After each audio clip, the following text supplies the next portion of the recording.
Cerca Teleeuropa sul tuo Play Store o Apple Store e scarica la nostra app. Disponibile per tutti gli utenti Android e Apple.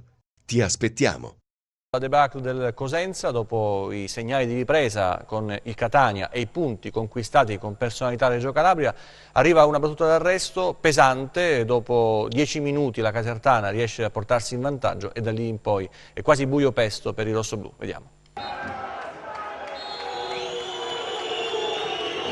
I fischi del pubblico a fine gara e l'espressione contrariata di mister Braia sono la sintesi di una serata davvero da dimenticare per il Cosenza, che contro la Casertana mostra una prestazione imbarazzante.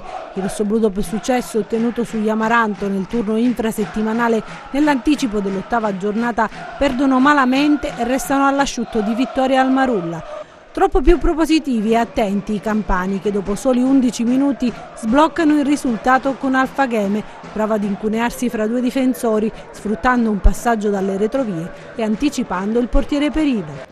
I lupi provano a reagire al 28° per poco, gli ospiti non sprecano il vantaggio. Sulla rovesciata di Mendicino da pochi passi, la zampata di un difensore campano fa stampare il pallone direttamente sulla traversa.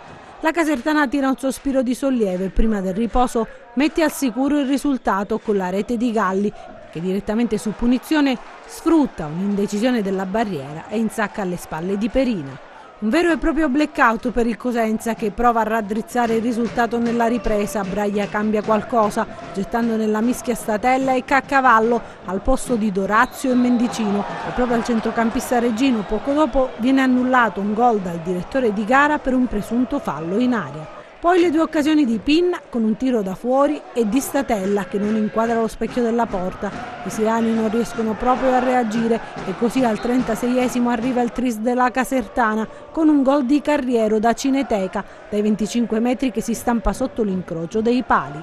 A chiudere definitivamente una serata nera per i padroni di casa arriva allo scadere l'espulsione di Tutino per proteste. Braia nel post partita chiede scusa alla tifoseria e lancia un chiaro messaggio alla squadra. Bisogna dare una sterzata a questa squadra, a questo gruppo, perché come gli sono stati fatti gli elogi a Reggio, oggi non mi sono piaciuti per niente e non mi sono piaciuto nemmeno io, perché le colpe non sono mai degli altri, iniziano da me e poi finiscono all'ultima ruota.